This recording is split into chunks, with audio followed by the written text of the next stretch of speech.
In this episode, we're going to focus on a skill that sounds like paperwork until you realize it can determine whether a payment environment is actually protected or only assumed to be protected.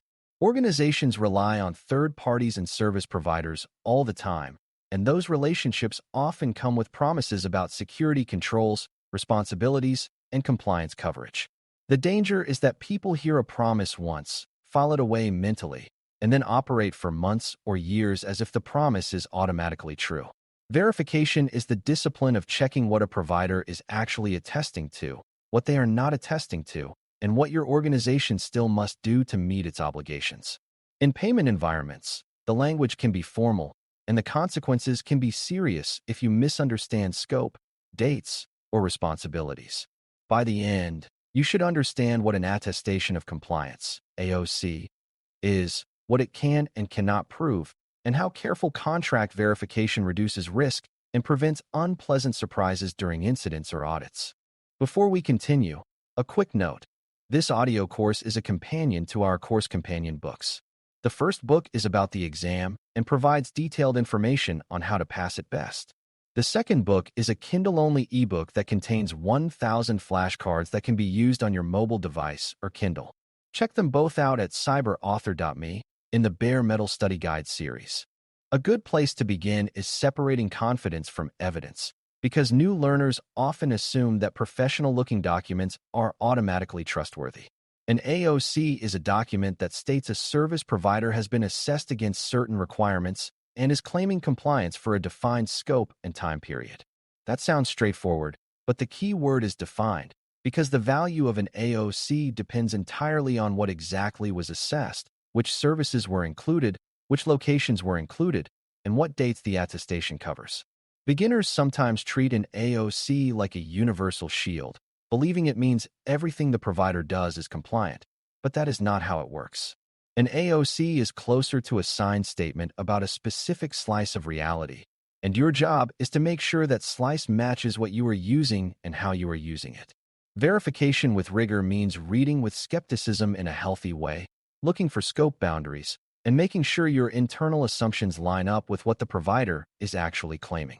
The next concept is understanding why AOC verification matters in the first place, even if you trust the provider and even if nothing bad has happened yet. In payment security, one organization's environment often depends on another organization's services, and that dependency can shift responsibilities in subtle ways. If you assume the provider covers a control that they do not cover, you may have a gap that nobody realizes exists until an incident occurs or an assessment asks for evidence. If you assume a service is within the provider's assessed scope when it is not, you may be using an unassessed service for sensitive workflows, which can expand your risk and your compliance scope unexpectedly. Verification also matters because providers change over time, adding features, retiring services, moving infrastructure, and updating their own security programs. A document that was accurate last year may not match what you are consuming today. Rigor is what protects you from operating on outdated assumptions, and it helps you make decisions based on what is true rather than what is convenient to believe. To verify an AOC properly, you need a clear picture of how your organization uses the provider, because document reading without context can become a guessing game. That means you should know which services are involved, what data flows through them, and whether cardholder data is stored, processed, or transmitted in those services. It also means you should understand which environments are relevant, such as production versus test, because providers sometimes have different compliance coverage for different service tiers or regions. Beginners sometimes overlook small details like a specific feature that routes data differently, or a logging add-on that stores more information than expected, and those details can matter. When your internal picture is clear, you can compare it to the AOC scope statement and identify mismatches quickly. This comparison is the heart of rigorous verification. Your usage must match their assessed scope, and your responsibilities must be explicitly understood. Without this clarity, you can read the document and still end up with the wrong conclusion. One of the most important things to check in an AOC is the scope description, because scope tells you what is included and what is excluded. Scope typically includes named services, sometimes specific infrastructure or locations, and the type of assessment performed. A scope statement might also include boundaries like which customer responsibilities exist for configuration, identity management, or network controls. Beginners often skim scope because it feels like introduction material, but scope is where many misunderstandings are born. If your organization uses a service that is not listed or uses a region that is not included, you may not be covered in the way you assume. If your organization uses an integration path that routes through a component not in scope, you may be creating a gap even though the main service is in scope. Rigorous verification means treating scope like the map legend, because without the legend you cannot interpret the map correctly. When scope and usage match cleanly, your confidence is based on evidence, not hope. Dates and validity periods also deserve careful attention, because compliance attestations are tied to time in a way that beginners sometimes underestimate. An AOC is not a permanent certificate that lasts forever. It is typically tied to an assessment period and a reporting date. If you are relying on a provider's attestation, you should confirm it is current enough to be meaningful for your risk and compliance needs. You should also understand what the date represents, because a document might be issued on one date but reflect testing performed over an earlier period. If significant changes occurred after the assessment, the document may not reflect those changes. Beginners sometimes assume that if a document exists, it is automatically acceptable, but exists is not the same as current and relevant. Rigor means checking the dates, asking how the provider handles significant changes, and ensuring you have a process to obtain updated attestations on a predictable schedule. This is part of treating compliance evidence as something that must be refreshed, not something you collect once and forget. Another area that requires careful reading is how responsibilities are divided between the provider and the customer, because shared responsibility is where many security gaps hide. Providers often secure the underlying infrastructure and offer security features, but customers typically configure the service, manage identities, and decide what data is placed into the service. An AOC may state that the provider meets certain requirements, but it may also imply or explicitly state that customers must implement complementary controls for the overall environment to be compliant. Beginners can fall into the trap of believing the provider handles compliance, when what is actually true is that the provider meets certain requirements for their portion of the system. Rigor means identifying which controls are covered by the provider and which controls remain on your side, then ensuring your internal policies and procedures address your side clearly. This is not about blaming providers. It is about preventing gaps created by ambiguous ownership. When responsibilities are explicit, you can design your controls to fill the right spaces. Contracts and contractual requirements add another layer, because contracts are where expectations become enforceable commitments rather than informal assumptions. A contract can define required security behaviors, incident notification timelines, access limitations, data handling rules, and evidence delivery expectations.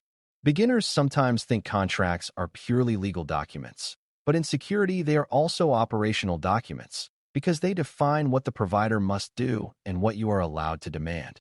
Rigor in contract verification means reading the security-relevant clauses and confirming they align with your actual risk needs and your compliance obligations. If your contract says the provider will notify you of a security incident within a certain period, you should confirm that period makes sense for your response needs and that the provider has a clear process for doing so. If your contract says the provider will provide compliance evidence on request, you should confirm what evidence, how often, and in what format. When contracts and security requirements align, you reduce the chance of discovering during an incident that you cannot obtain the information you need.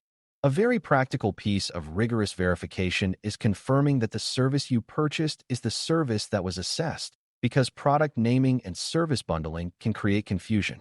Providers may offer multiple tiers, optional add-ons, region-specific deployments, or partner-delivered components that look like one service to the customer.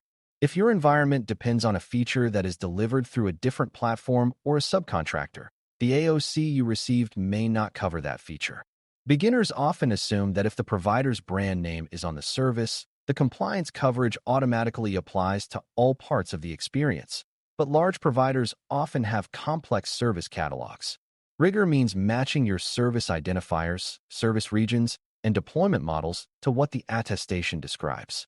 It also means understanding whether any part of the service relies on additional parties and whether those parties provide their own attestations or contractual commitments. When this mapping is done carefully, you avoid the common mistake of relying on the wrong document for the service actually in use. Another key point is that verification is not only about collecting documents, but also about understanding what the documents do not cover. An AOC may not attest to your application's security, your user's behavior, your endpoint security, or your internal network segmentation, even if the provider is compliant for their portion. An AOC also may not cover how you integrate multiple services together, because your overall architecture can create new risks that are outside the provider's assessment scope. Beginners sometimes interpret compliance evidence as an overall stamp of safety, but security is a system property that emerges from how components are assembled and operated. Rigor means identifying the gaps between provider coverage and your end-to-end environment, then planning controls to address those gaps. For example, if the provider offers logging, you still must configure it, review it, and respond to alerts. If the provider offers encryption options, you still must choose appropriate settings and protect keys where required. Understanding what is not covered is how you prevent false confidence. Evidence verification also includes checking internal alignment, meaning your organization's documentation, procedures, and scoping decisions should match what you claim to rely on from providers. If your internal documents say a provider covers certain requirements, you should be able to point to the exact evidence that supports that claim. If your scoping diagrams show that a service is out of scope because it never handles cardholder data, you should ensure that the integration truly behaves that way and that the provider's service description supports that assumption. Beginners sometimes treat internal documentation as separate from provider evidence, but they must align or you end up with contradictions that are hard to resolve under pressure. Rigor means building a clean chain of reasoning, where each claim has support and each responsibility has an owner. That chain is valuable not only for audits, but also for incident response, because it helps you quickly determine which parties must be involved and what evidence you need. When alignment is strong, your program becomes defensible rather than fragile.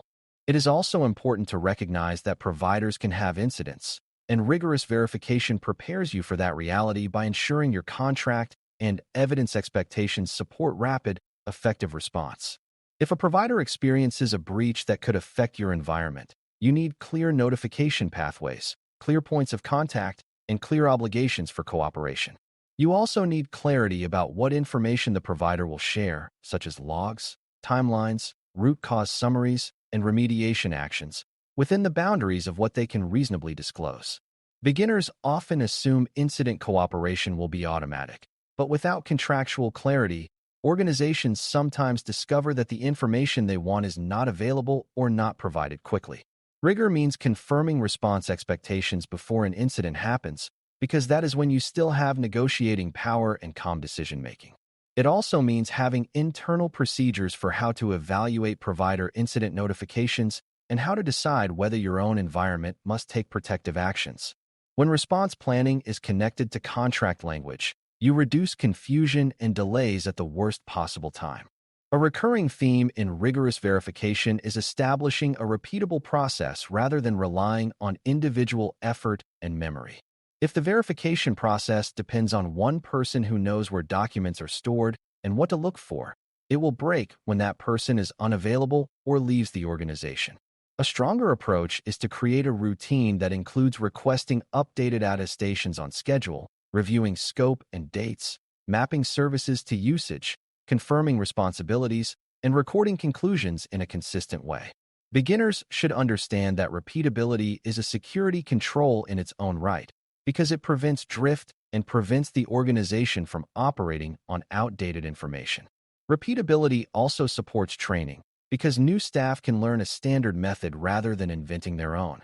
It supports accountability, because decisions and evidence are recorded rather than living only in conversations.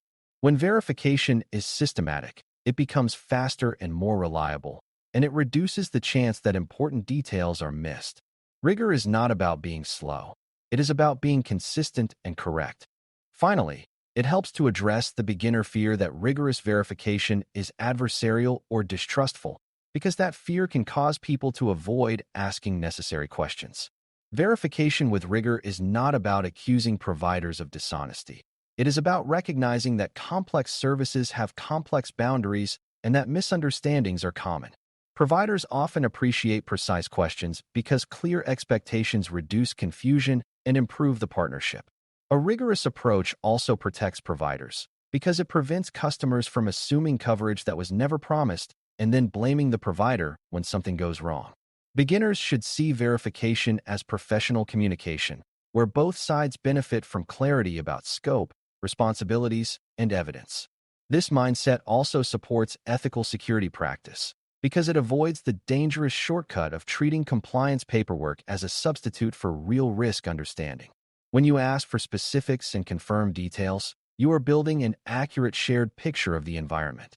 That shared picture is what makes secure operations possible across organizational boundaries. As we wrap up, the central lesson is that verifying AOC documents and contractual requirements with rigor is about replacing assumptions with evidence and making sure responsibilities are clear across all the services your environment depends on. An attestation of compliance, AOC, can be valuable proof, but only when its scope, dates, and covered services match what you actually use, and only when you understand what it does not cover.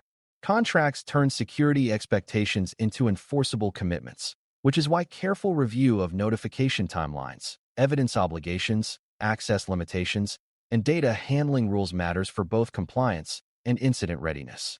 Shared responsibility means your organization still owns important controls, even when a provider is compliant for their portion, and rigorous verification is how you identify and fill those ownership gaps.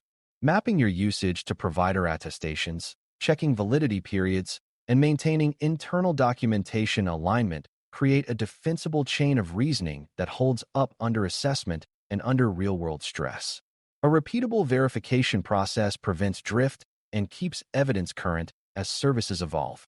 For a new learner, the mindset shift is realizing that strong security partnerships are built on precision and proof, not on vague trust, and rigor is what keeps the boundary between the two clear.